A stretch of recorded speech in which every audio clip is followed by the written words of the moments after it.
Depuis des générations, les femmes des zones rurales d'Afrique accomplissent leurs tâches quotidiennes avec leurs bébés attachés sur le dos. Elles restent parfois dehors pendant de longues heures la nuit, exposant leurs bébés aux piqûres de moustiques. Aujourd'hui, les scientifiques ont transformé ces écharpes porte-bébés, appelées localement les sousses, en un outil qui sauve des vies dans la lutte contre le paludisme en les traitant avec un insecticide.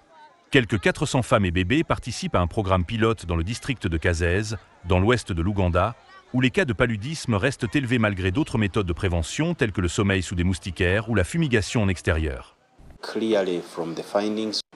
Les résultats montrent clairement que chez les mères qui utilisent des laits sous-traités, par rapport à celles qui n'en utilisent pas, le paludisme est réduit de 60% chez ces enfants.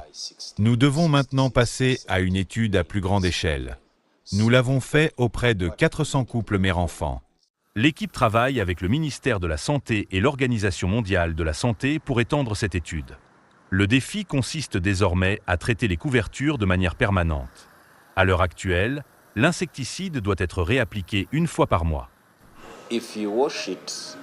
Si vous le lavez, l'insecticide s'estompe.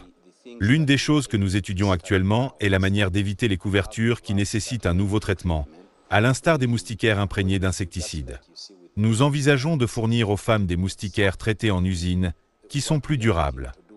Le ministère de la Santé fait état d'une forte baisse des cas de paludisme et des décès, en partie grâce à des traitements rapides et à des campagnes de vaccination. Le rapport 2024 sur le secteur de la santé montre une réduction de 14% des cas de paludisme. Cette campagne vise à encourager les comportements favorables à la santé dès l'apparition des premiers symptômes du paludisme. Le chiffre 24 signifie que si je ne me sens pas bien aujourd'hui, je devrais avoir commencé le traitement demain à la même heure.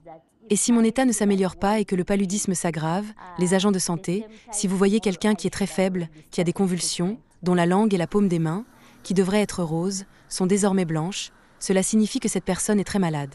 L'Ouganda a introduit le vaccin contre le paludisme dans son programme de vaccination systématique en avril dernier, mais son adoption reste faible. Les chercheurs espèrent que l'intervention consistant à envelopper les bébés dans des langes pourra être ajoutée à la liste des options de prévention du paludisme.